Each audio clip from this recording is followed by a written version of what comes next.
What is up, my man Jay Spence? How are you? What's going on? Let me get in the sun here. I'm sorry. What's up, man? I don't want to be in the shade. I want you to see me.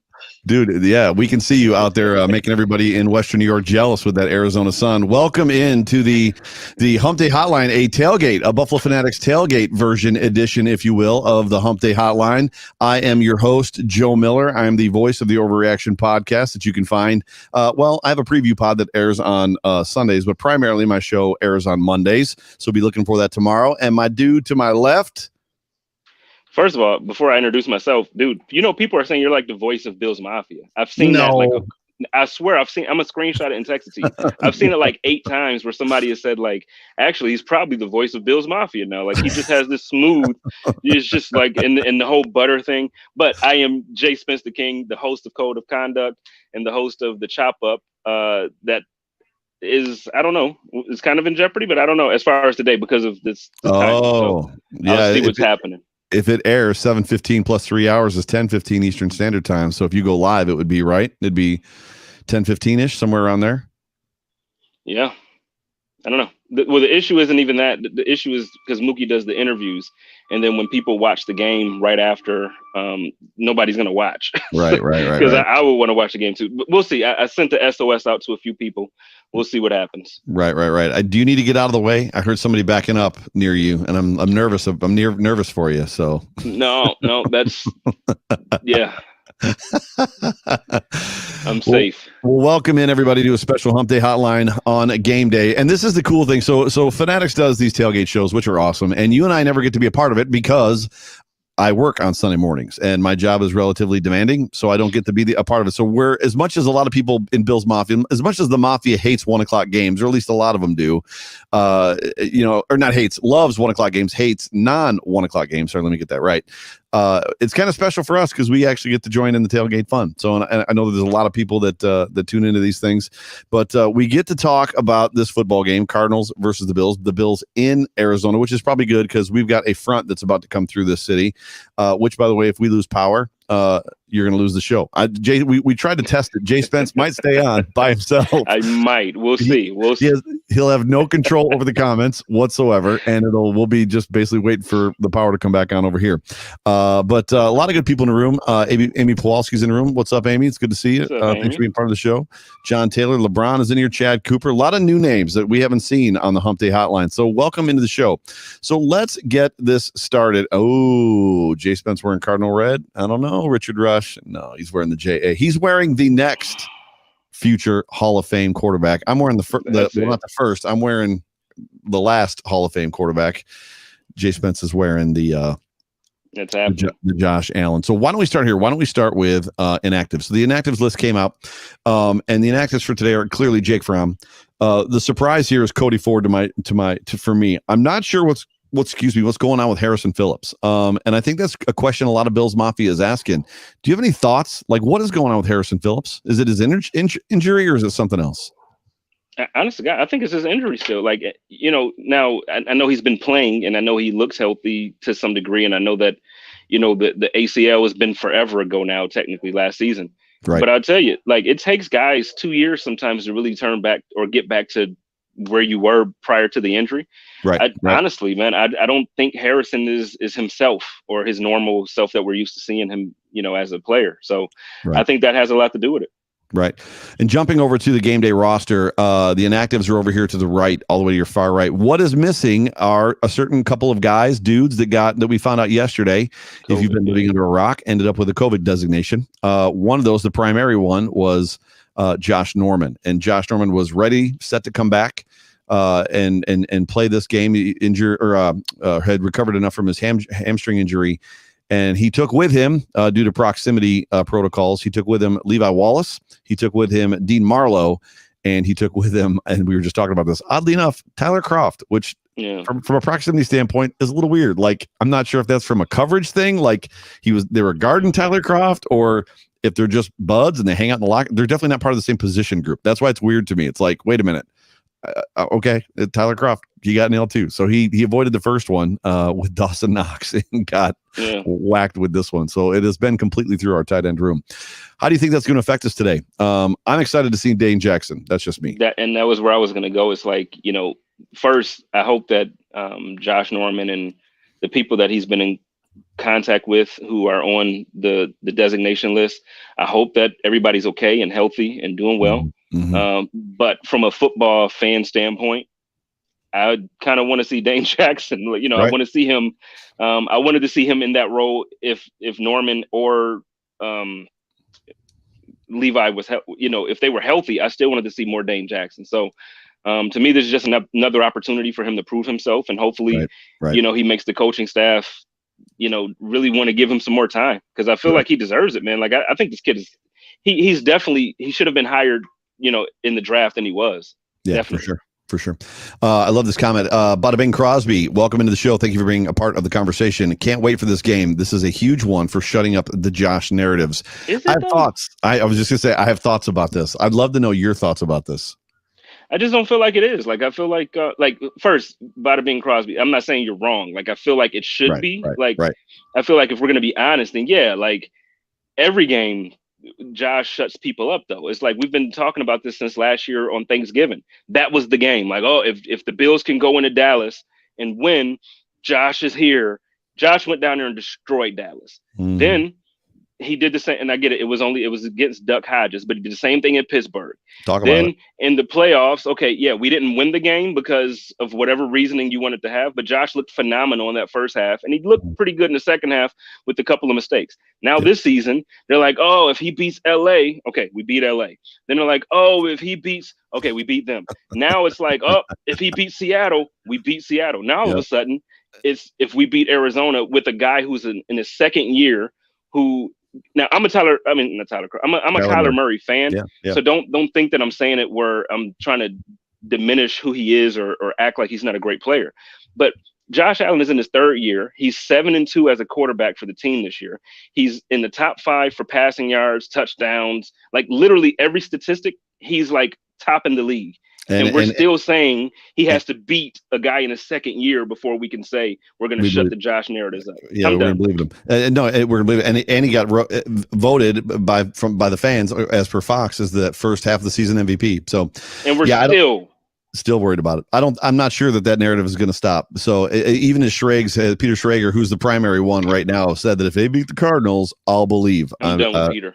I don't think it's true. Scott Van Loo, welcome into the show, bro. Thank you so much for the super chat. By the way, for those of you that are first time watchers or first time listeners, if you want to get our attention, you need to be on YouTube and throw us a super chat. It jumps up super highlighted like that, so it's easy for us to see. Otherwise, a lot of times the chats get lost on us. So we apologize if we miss your chat. However, if you want to get our attention, super chat. Scott Van Loo says, with some of our players out that have been COVID-19 and some of the players banged up that are not playing, do we have a chance of winning if Josh Allen plays like he played against Seattle? Of course we had a healthy team for that game. The answer is yes.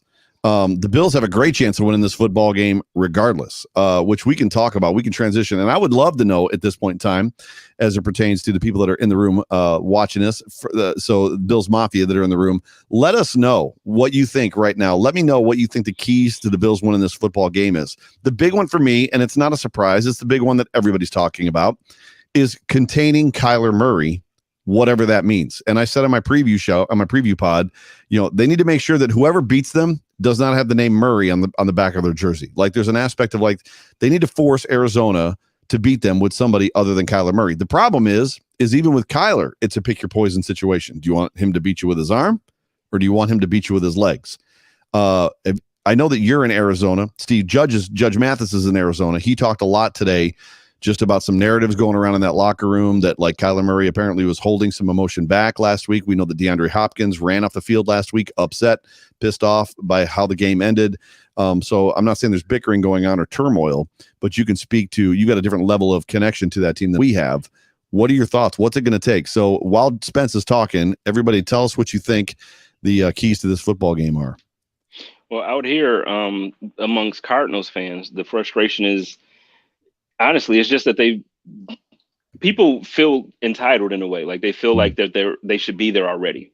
So for them, the frustration is when they take the losses to teams like Miami, and they feel like they're better than they do feel like they're a better football team than the Buffalo Bills, regardless of what the record says.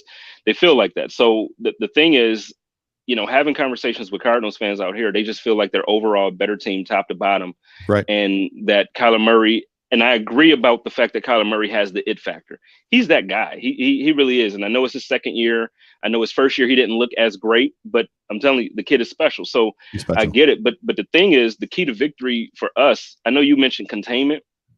Wednesday on the hump day when we had our show at, I felt like it's not as much containment as it is confusion. Because if we contain him, he still has a freaking rocket. Like, I know he's short and sometimes like the height of the lines kind of get in his vision of, his line of vision, but he still has a cannon. He's accurate. So it's not about containment. It's not about breaking the pocket. It's about confusion. We have to give him looks like last week when Trey got the interception on Russell Wilson, when, he was covering the outside guy and he kind of slipped in, and we got to do confusing things, and we got to get Kyler to kind of just not be familiar with the fronts that we're giving him. Yeah. But I do think that the Bills are by far a better football team. I know Wednesday, I'm like, don't just go into this thinking that we're going to blow them out. We're not going to blow them out, but we should win convincingly. Like, it should be one of those games where Buffalo is in control. We should be. I agree. As far as from a defensive standpoint, and some of this is going to be rehashed from what I put on my show that came out today, as far as my podcast, the reality is for me, this defense is improving. This defense is finding itself. And even with the losses on defense, we should be getting Micah Hyde back today, which is huge. And Jerry Hughes is playing like a man on fire. Like, the dude is just going out there and balling, and he's kind of becoming that leader, that proverbial leader, like identity of the team that we've been, like the vocal guy that we've kind of been looking for, that I think this defense has been lacking with the loss of Zoe, with the loss of Kyle, just that veteran leadership. But I think as well, worst case scenario, worst case, the Bills lose. But I think if this plays out the way that I think it will, which is a W, I think we're talking 37-35. You know what I mean? 35-32. I think it's a very high scoring game. I think it comes down to somebody put in here turnovers. I agree. I don't know that we're going to get 4 turnovers on Kyler.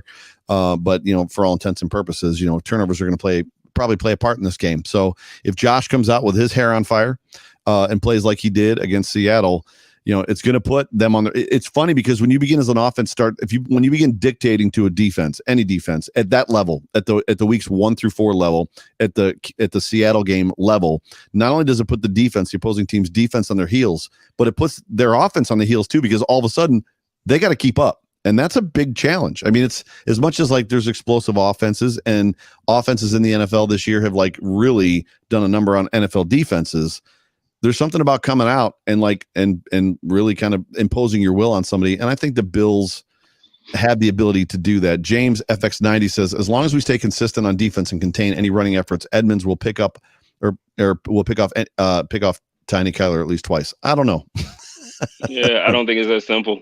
Yeah. Now, I do want to Tremaine Edmonds, to bring him up right now is a good point. He's healthy. And I think that we'll see, a better performance from him in the defense, kind of what you alluded to a few minutes ago. I think the defense is, I think it was Poyer who mentioned the other day, like, I think we figured something out and we're going to keep working with it. I mean, hopefully we did figure something out. And Darren Lee being added to the active roster today, to me, is exciting. We have speed in that linebacker position. He ran a 4.43. So to hopefully be able to cover the tight end and cover, running backs coming out the backfield at some point, I'm hoping that we can improve in that area. And if the defense, can get 1 or 2 more stops than they get on us, this is our game. And that's what it's the same thing I said last week. This is what it comes down to. They're an explosive offense. We have to get more stops than they do, and we have to score more. And I know it's simple, like, the point is you score more and you stop.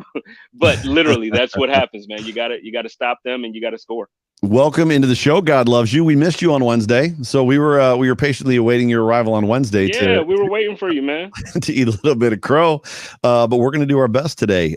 He says. So for those of you that don't know, God loves you is a Seahawks fan, and he was awful chatty with us, which was great. We loved it. We loved the conversation back and forth with him a couple Wednesdays ago. So he just said, "Good game against the Hawks. Do him a favor and beat the Cardinals." We're going to do our best. We are absolutely going to do our best. I think the interesting thing about Kyler Murray, and you and I talked about it, there's an opportunity there from a turnover standpoint, not so much in interceptions, unless they're able to confuse him, to your point.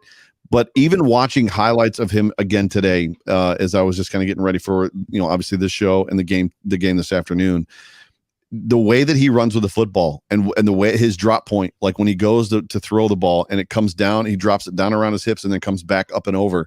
I think if a defense, if the Bills defense, if any defense can just begin to cue on that, and it's not something that's going to destroy his career. We're not talking about something that's like, oh my gosh, they figured him out. He's, he'll never be the same. It's something that he's going to have to correct. But I think there's still an opportunity.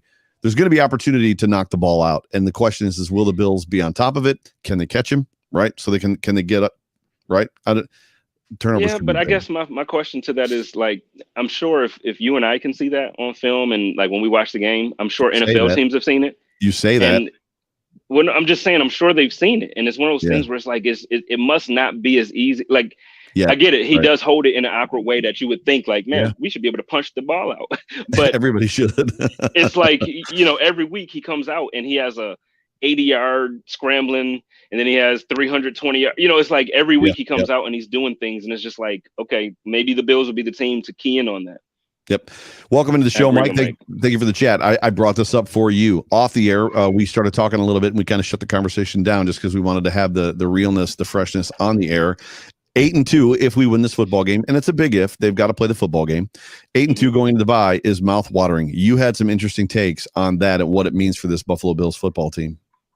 So the first bit of it is right now the Buffalo Bills are 4-0 in the AFC East, which is something that we should be proud of. It's something that we should be happy about, regardless of how the games were played. Like regardless of what the scores were, we're 4-0. Mm-hmm. Secondly, as it stands right now, we're 2-0 against the NFC West.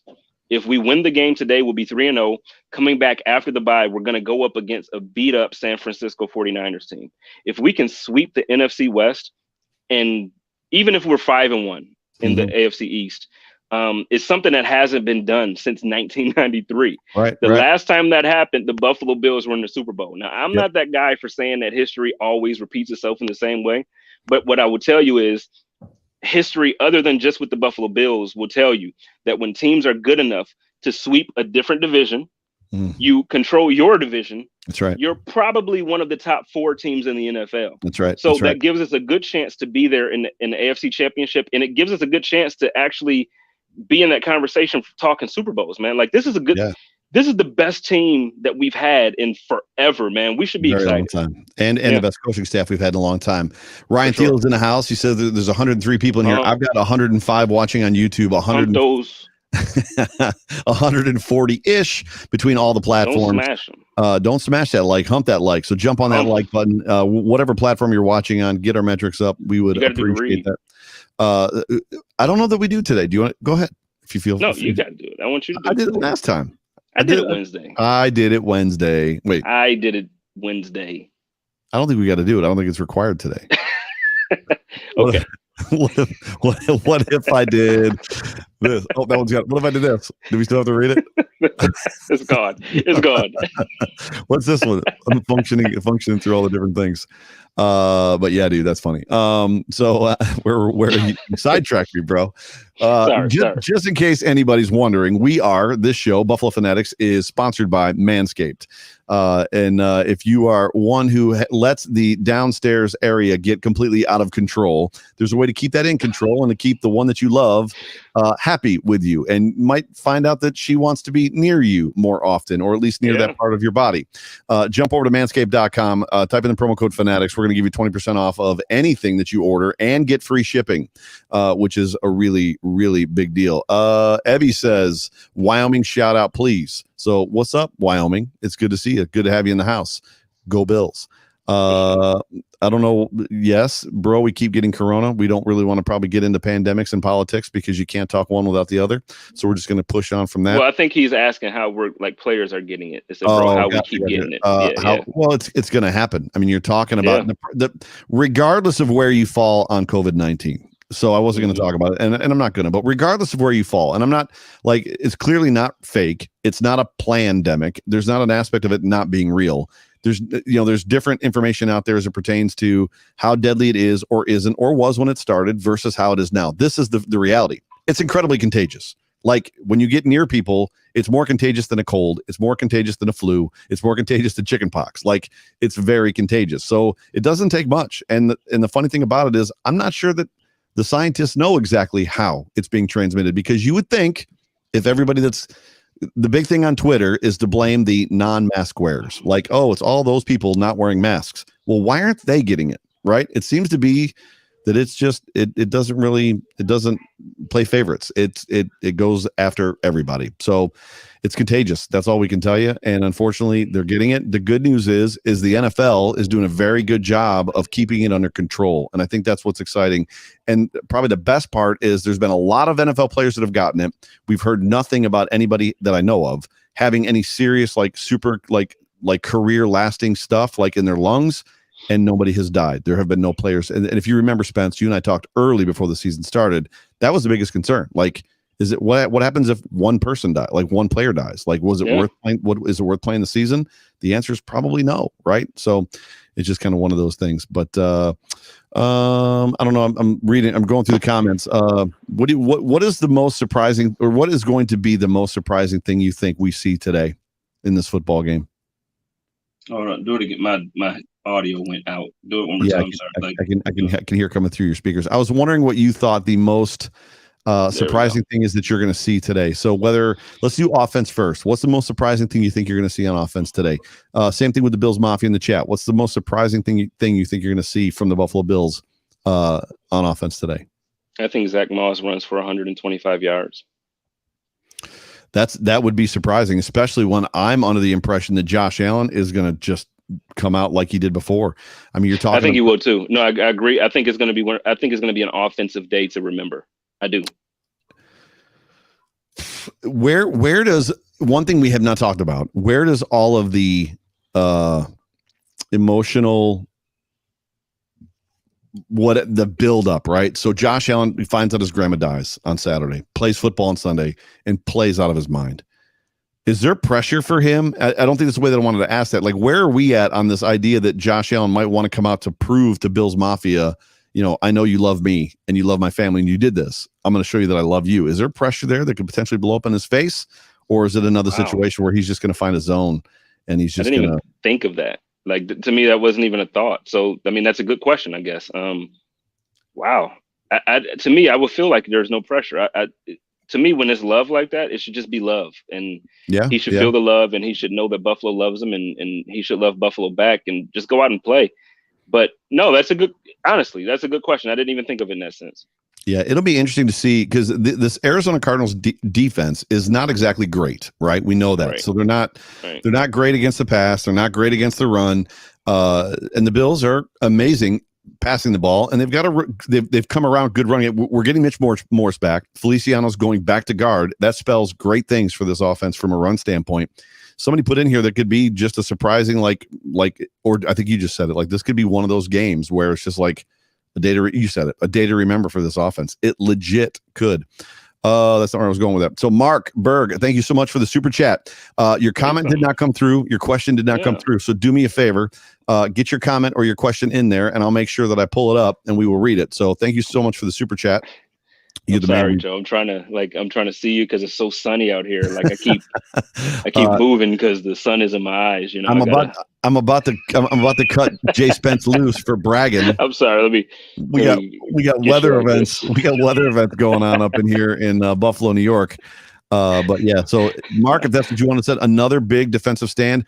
I'll be honest with you. There is surprise on offense. That's what we just talked about. I believe firmly that this game, the Bills are going to win it, or could potentially will win it, 35-32, 37-35. But to see this Bills defense continue to find itself, imagine a football game, to Mark's point, another big defensive stand. Imagine this football game if, like, this offense comes out like they did against the Seahawks, and at the same time, this defense shuts them down, like turns into the defense from last year. Like, dude, if this game is like a 28-6, I'm just telling you. First of all, so tomorrow I'm going to have Mark Maddox on. I'm talking to him tomorrow for the Tuesday episode of Code of Conduct. Right. It will be one of those episodes that Mark probably won't want to interview with me because I'm going to be so ridiculously obnoxious and arrogant as a Bills fan. Yeah. Why aren't I at the game? Because I don't believe in spending $500 to sit alone. That's why I'm not at the game. It doesn't make sense. There's nobody. Yeah, no. And I had some plans with a couple of the guys, and it just didn't kind of, the way with COVID, everything happening, It doesn't make sense for, I want to keep our team safe just like everybody else does. So I'm not going to be around our guys, unfortunately. Yep. There is potential in this, Dustin. I like where your head's at with Tyler Kroft. Somebody else asked, are we going to miss Tyler Kroft today? I think potentially yes. And there, when you talk about emotion and you talk about just where people are in their headspace, is Dawson Knox not reeling, but is he feeling the pressure a little bit, like to perform it right because of what's going on with Tyler Kroft? I mean, Dawson strikes me as a guy that is just loves to be a part of this team. We know that he's good friends with Josh Allen and the rest of the offense, but is this a game that he could break out? Is this a Dawson Knox? But you know what? It shouldn't be because of what's going on with Tyler. He should feel the pressure because he hasn't played well. He hasn't performed up to standard. And the thing is, he drops the ball. That's the narrative right now, that Knox is a horrible catcher of the football. When he catches the football, he does amazing things with it. But there's times that he doesn't catch the ball when we need him to. So he should feel that he needs to come out and prove that, hey, I can be a reliable target for Josh, whether Tyler is here or not. Right. It's the second year, and I get it. Like, we give these guys long leashes, but when you're on a team that feels like they can contend, you don't have those same leashes. Like, he can't be developed for 3, 4, 5 years. Are you the guy or not? Like, do we need to draft another guy next year? Right. And what's funny is he has all the talent, skill, and ability. He does. He's awesome. Has all of it. Everything that you want in the makeup of a tight end. Big. He's got size. Like, he's tall. He can run. Like, he can block. He needs to slow down and secure the football. Keep going. I'm here. You're good. So I'm down in my office in the basement of my house here in Lakeview, New York, in the South Towns in Hamburg. Haven't been outside in about an hour and a half. So apparently the weather is ramping up. So my guess is what was rolling through Cleveland and destroyed Greg Thompson's backyard. And was coming to Buffalo now. Did you see the video in the stadium in Cleveland? Like I didn't see the video. I saw Greg's tweet though, where he's like, "Mom knows," because the Lord saved the grill. During the national anthem for the Cleveland game, the rain was blowing this way, like literally straight across, and people were just getting pelted like they were bullets. So yeah, I have not. No, I didn't see it. So I can't hear anything. I've got headphones on though. I can't hear anything necessarily. But yeah, what do you think as far as what are your thoughts as it pertains to just what's going on with Bills Mafia and this whole Patricia Allen thing and just the way everybody's now? I was surprised. I just wanted it to be what we raised for Andy Dalton, the 424 or whatever it was, or 413. When it got to $500,000, I was like, whoa. And like now people are making calls like, let's get it to 716, right? $16,000. I think they're going to hit $1 million. You think they're going to get to $1 million? I think they're going to hit $1 million. Like, the love for Josh Allen is, and I know like it came across as a joke, but I tweeted like, get you some friends that loves you the way Buffalo loves Josh Allen.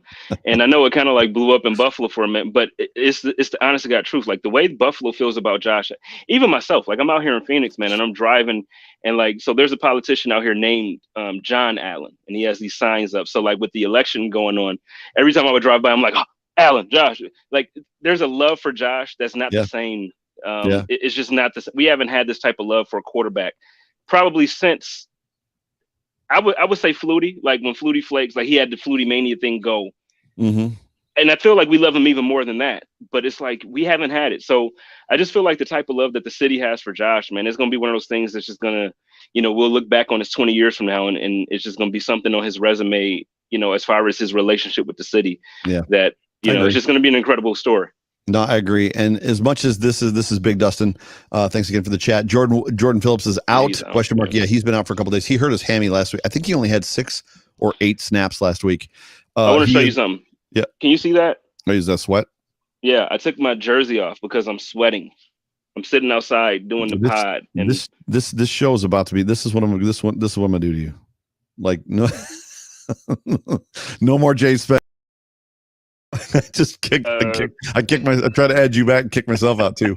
I wasn't trying to flex with my Bills and Yankee shirt. I'm seriously sweating doing this. Like, it's hot out here. So you're a jerk, is what you are. You're welcome. I love you. As much as, and you and I've gone back and forth about this a little bit. As much as I think Jordan Phillips not being in this game is big for the Bills, and it's not because Jordan Phillips is some crazy great talent. It's because Jordan Phillips has shown us that against the Dolphins, he comes to play when he's playing against his former team. So I think this actually helps the Bills, Jordan Phillips, because he would have come with some passion. He would have wanted to show this team that they made a mistake and they should have kept him, regardless of where he's at, because the Dolphins were horrible. You disagree? I just don't think he. Yeah, I mean, he could have came with that energy. I don't think it helps the Bills because I don't think he's as good of a player as everybody's giving him credit for with his energy or not. Like, right. He's good, and I'm happy he got his contract. But like, we're giving this guy way too. If he was that good, he would have had a really big market when he left.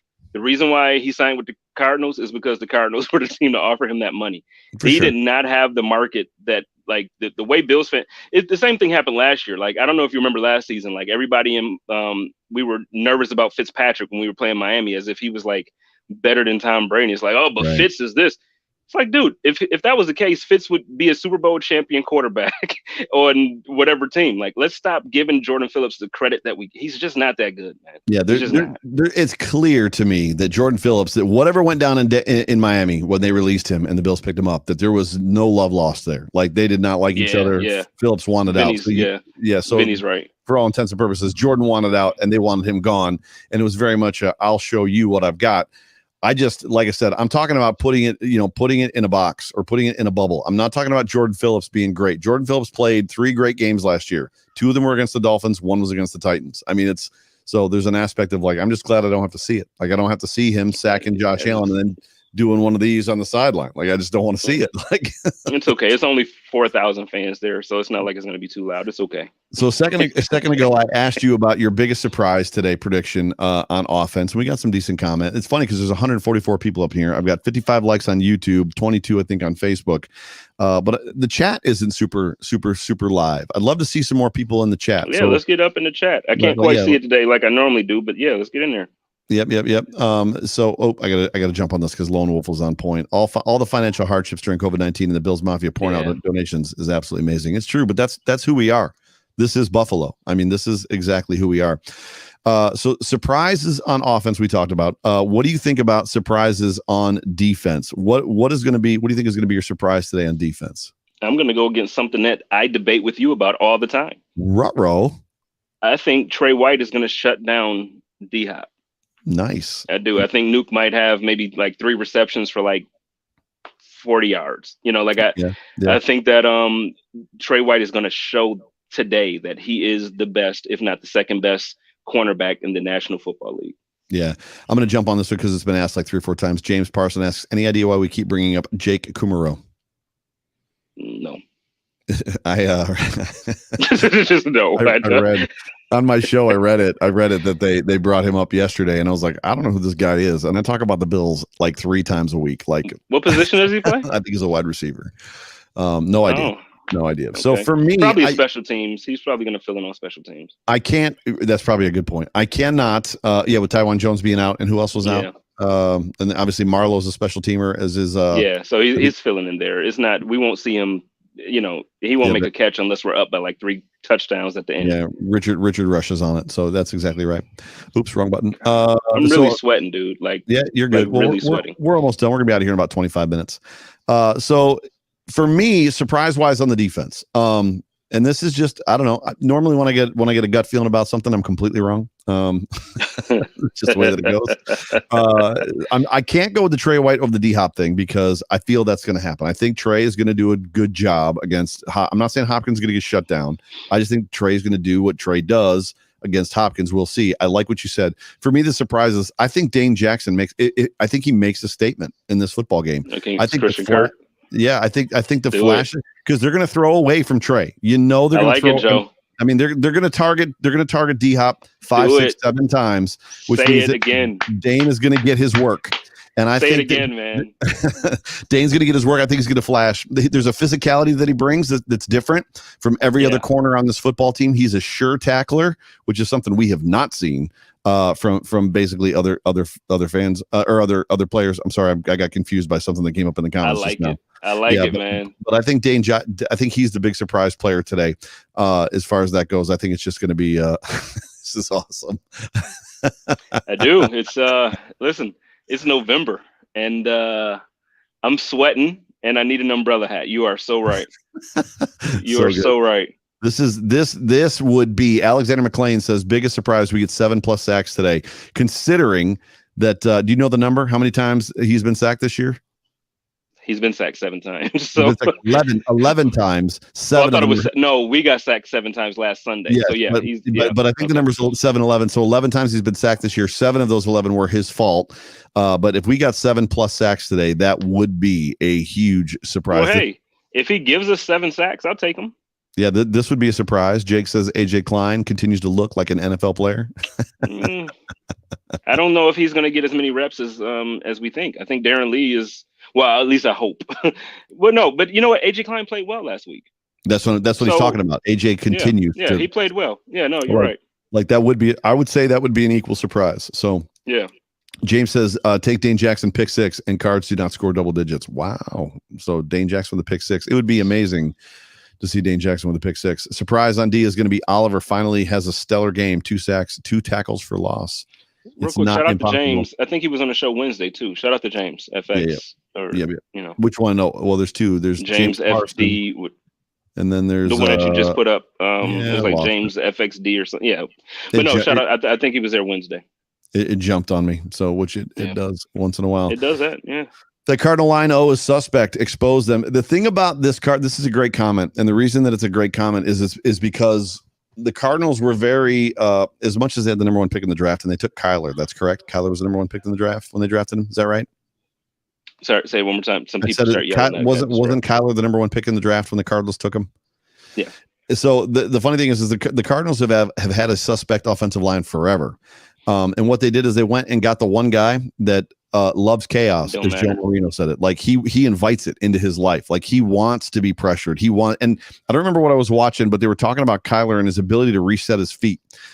So when he's scrambling, he can literally just stop, reset his feet, throw the ball. Like it comes out that fast. Yeah, very fast. So as much as it is that Cardinal line is suspect, my expectation is the Bills are going to do everything they can to keep him inside the pocket, to not let him squeak out. So. And that's my thing. I feel like we're not going to see as much blitzing and pressuring as far as trying to get him to extend plays and move the pocket. I think we're going to try to shut it down to where there's nowhere for him to throw it, and hope that, you know, when he does decide to break containment or when he does try to do things, we hope that we can, you know, get to him before he gets a first down or a huge gain or whatever. But yeah, no, exposing the offensive line is actually a strength for that team. Believe it or not. I know that sounds crazy, but it doesn't make sense. It's the truth. It's the opposite of what we grow up thinking and talking about as far as football goes. I don't know if you're watching this Buccaneers game, but Teddy Bridgewater just scored a touchdown to make this score 32 Tampa, and it looks Teddy like they give it to him. People slept on Teddy over the offseason. I kept telling them, like, look, I know the Cardinals aren't going to be a top 5 team, but I'm like, Teddy Bridgewater is a good quarterback, man. Panthers, like he's Panthers, not Cardinals, Panthers. Yeah, I'm sorry. Yeah. No Teddy's a good quarterback. Like when he was with the Vikings before that knee injury, I felt like he was on a trajectory that would have had him like top 10 in the league. He just wasn't quite there yet, but he was growing and you could see it, man. And to go and sit behind Drew Brees for a year. And then now, you know, okay, I get the opportunity to lead a team. They brought in Robbie Anderson. They have DJ Moore, you know, they have weapons for him there. Now you get your best running back. Well, isn't he? He's out now with his shoulder, right? CMC. Yep. Okay, but yeah, no, Teddy's the real deal, man. He's not a top 3. No, I'm not saying that he's going to take you to the Super Bowl every year, but listen, if you put a good defense around him and some good pieces, you have a shot to win some games with him, man. He's a good quarterback. Agree. Koala Bear Khan says, big surprise, Bass kicks a game winner. This is possible. This is highly probable. Like, dude, if Tyler Bass kicks a game winner, you buying a jersey to go with my Bajorquez jersey? I will buy a jersey. I will buy a jersey. I will. Any game winner or this game winner? No, any game winner this season. If he for the remainder of the season, if he kicks a game, because I don't trust him. I just don't trust his confidence at this point. When anything is when it's worth something other than 3 points, like like it matters. No, I don't trust him. If he kicks a field, matter of fact, I won't even say a game winner. If he kicks a field goal that puts us in the lead, like at the end of a game, like where it matters. I think that's happened. That happened in the Jets game, right? So, did they take the lead in the third quarter? Yeah, it was 1:37 left in the third quarter. Well, see, to me, that game was a disaster, though. And I get what I'm saying. Like, I don't feel like I'm so pissed off with Sean McDermott and Brian Daboll from that game. Like, there's no reason why the game should be 18-10. Like, why? But seriously, like, why would the game ever be that close? So, like, for Tyler Bass to kick a field goal, yeah, he did it, but it's the Jets. So, no. If the game happens like that today, or if we play against, like, when we play against Pittsburgh, if it's close and he comes out and he does something that's worth it, I'm all in. Just like you did with Corey, I'll buy a jersey and it'll be here. I'll buy a real one. Oh, an authentic. I'll buy an authentic. $220. 220 bones. I haven't revealed that yet to the Hump Day Hotline. It came out. You brought it up in your podcast last week with me and Bruce Nolan. Yeah, that was last week, right? Or was that this week? It's starting to run together. When was that? Last week. It was last week, technically. Last week, yeah. Sunday, so it's a new week. So Jay Spence bet me that Bojorquez, if he turned his game around, because I was not on the Boho bandwagon. I was basically on the Boho get him off the bandwagon for a long time. I called him Shankoponymous. Boho get him off. I called him Shankoponymous, and I basically said, or Spence challenged me, I should say, and said that if by some chance somehow Bojorquez turns his game around and becomes a quality punter, will you buy a jersey? And I said yes. Well, the season isn't even over yet, and I've already bought the jersey, so I'm waiting for it to arrive from China. He's turned it around, man. He has turned it around. So the best Bojorquez is a non-having to punt Bojorquez even still. But yes, even when he is kicking it, when he's kicking it, he's done well. Yeah, for sure. Kenny G, dude, play some of that saxophone for me, bro. Okay, not a lot this year, more like 2 games last year. We've blitzed the most in the last 2 games than we have all year. Difference, our sack percentage increased. Blitz Kyler's little ass. I don't think it's going to happen. I don't think today is going to happen. I agree. The last 2 weeks we blitzed more. Like, thus AJ Klein had the best game of his career basically last week. Right. But with the team that we're playing today, I just don't see the game plan being the exact same. Now, if it is, and we perform, like if we do the things the right way all day, I'm with you. But no, I just don't see that being the game plan. I would love to see us get 7 sacks, 5 sacks, or whatever. But so the Cardinals, let's talk about this for a second. So last week we know, and we talked about it a lot on the Hump Day Hotline this week. The Seattle Seahawks blitzed Allen pretty much relentlessly up until he hit that screen pass. I believe it was to Moss, right? And then he hit the other one to John Brown, and then they stopped. Brown, So he caught him on it, and then they were like, "Oh, we're done with that." Yeah, we don't chill.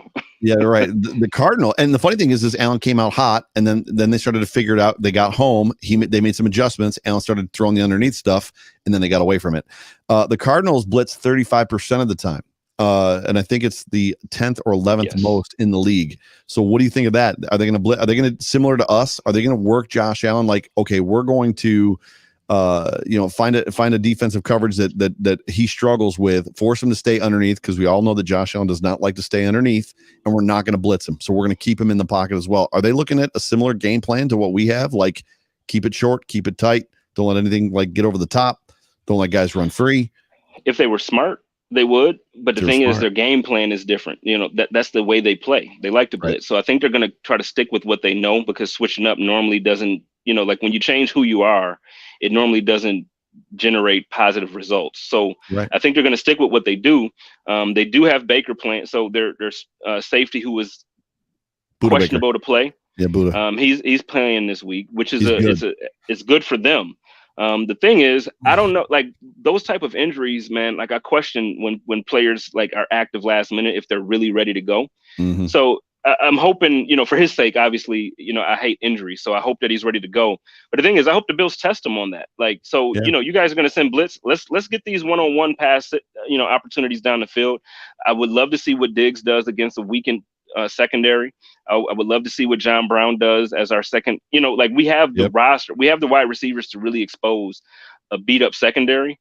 So that's what I'm looking forward to seeing. I think today is going to be more of what we've seen all season, where Josh Allen comes out and we're like screaming and tweeting throughout the whole game. Why aren't we seeing Singletary getting handoffs? And why is it Moss? Right. But listen, Josh is going to, I think the secondary is so beat up that if you don't let Josh go off, I think that's when you should start questioning Sean McDermott, because this is the game to do it. Just like last week against Seattle, they had a weak secondary, horrible defense. You let Josh go off. I think it's going to be the same this week. And I think one of the comments said earlier that they think Josh is going to break his single season record, which was the 415.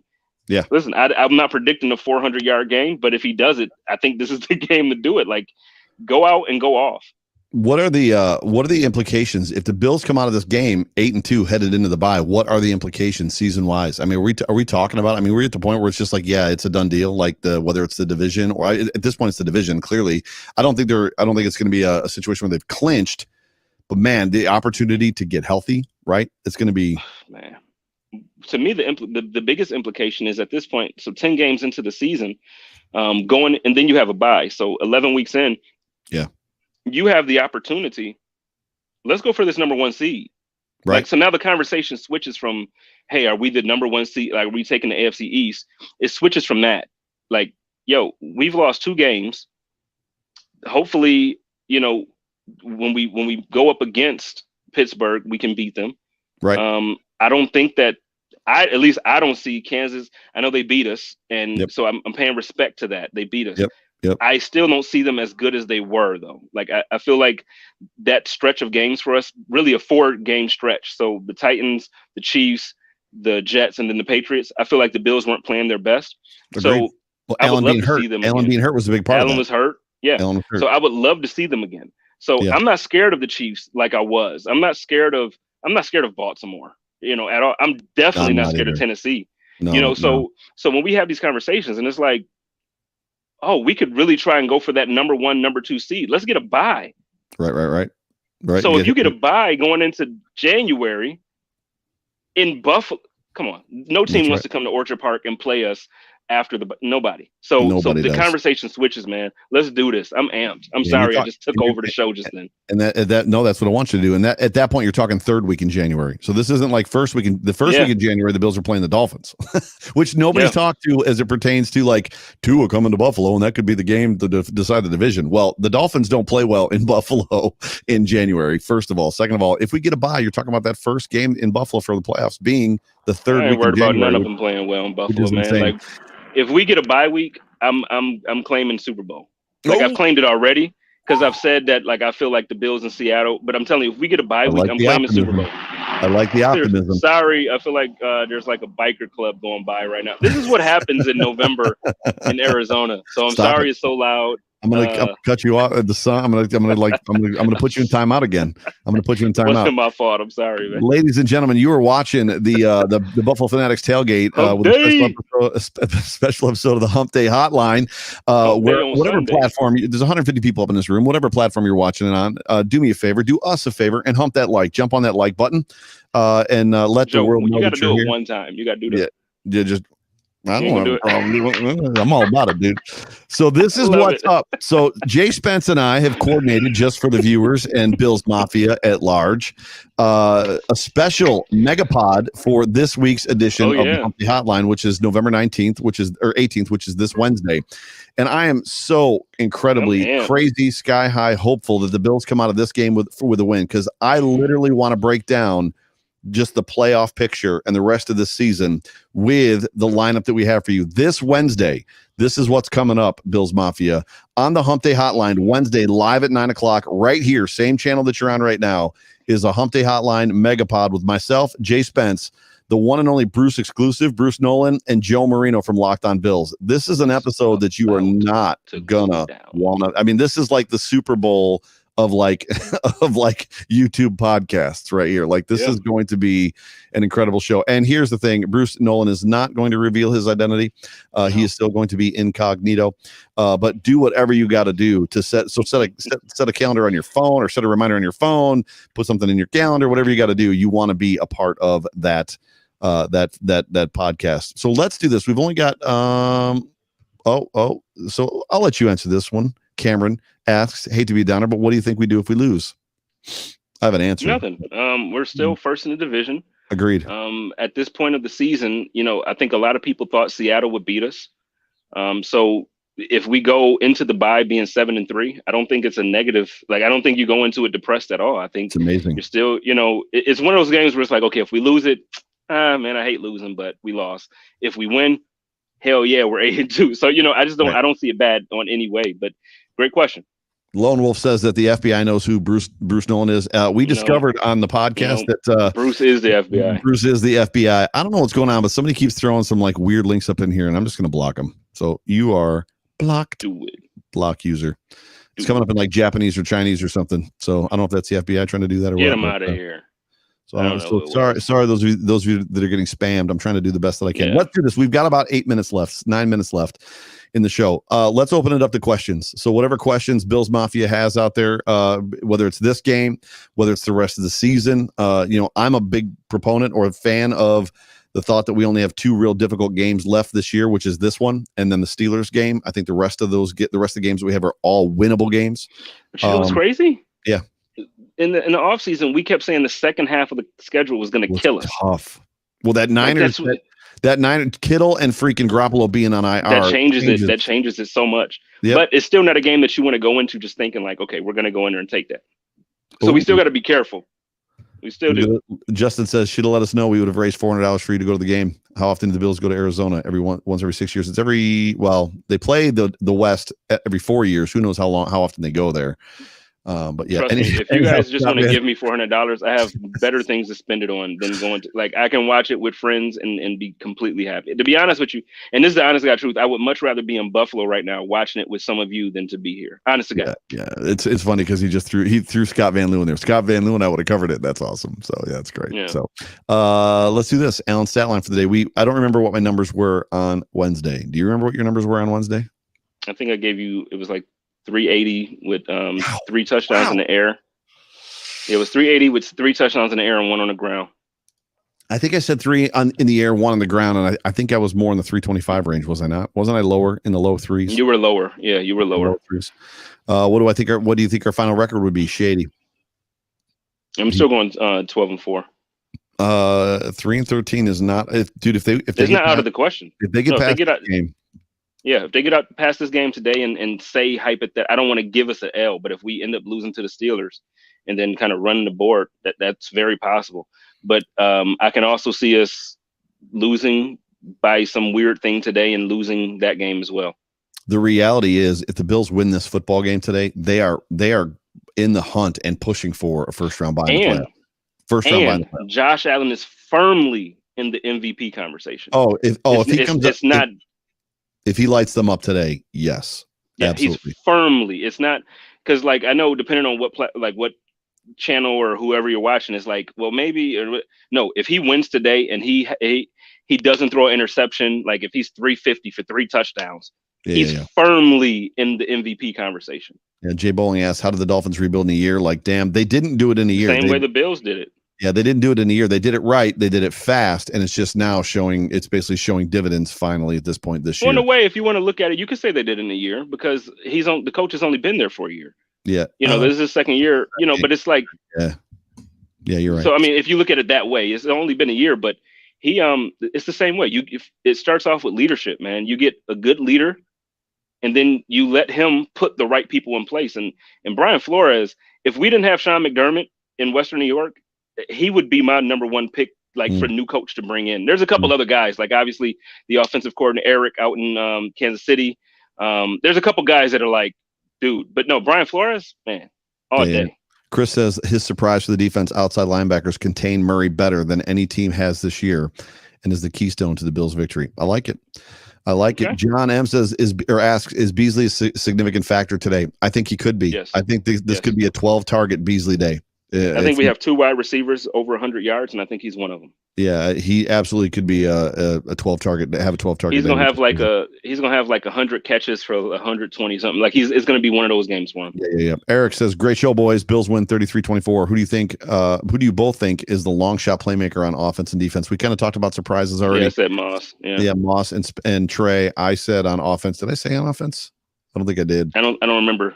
I don't think I committed. I don't think I committed on. I think I just committed. Who do you think? On offense, surprise, it might be Beasley. And then on defense, I said Dane Jackson, and you told me to say it again. Dane Jackson. Yeah, I was happy with that. I'm like, say that. Matter of fact, say it again real quick. Dane Jackson, gonna have him someday. Let's go. See this boy do something. So that's my dude, man. He just plays different. He just plays different than every other defensive back we have, and I want to see more of it. So imagine Trey, and a guy that has that similar mindset to who's the dude that went to the Rams? Ramsey. Jalen Ramsey, that has that Jalen Ramsey dog mentality, like on the other side of Trey. And we wouldn't have to draft a cornerback next year. Well, that was my thing. It's like, and that was the statement I was going to make. I want to see him starting opposite Trey next year. Yeah, That's right. what I want to see. What's up, Linda? Let's Well, go Bills. If Dane is not the guy, they're going to draft somebody. I mean, my guess is they're going to draft somebody in the first 2 rounds. They're going to draft a cornerback. Dane's the dude. They just need to give him that chance to show it. I think he's that dude. Yeah, for sure. I could be, I'm a fan, so I could just be wrong. But Dane is, man, do it. Yep. Matt Cap says great starts are the key. Yes they are. We got to get up early. I don't know that we need a heavy run game. I think this team's identity is 70%. We're a passing team. Yeah, we're a passing team. I put this in my show notes for yesterday for the pod that came out today, and I never ended up saying it. The fact that the Bills abandon the run like they do, and the reality that like Dable is okay with it, and so is McDermott, tells you the trust that they have not only in Allen but these wide receivers. That Allen's going to make the throws and that the wide receivers are going to catch them. Like we are a passing team. This is a high flying pass, like air raid Allen type of a team. Which is, I do want to say this to you real quick too, man. Yeah. I enjoy your Sunday morning pregame shows, man. Like it's like a quick little.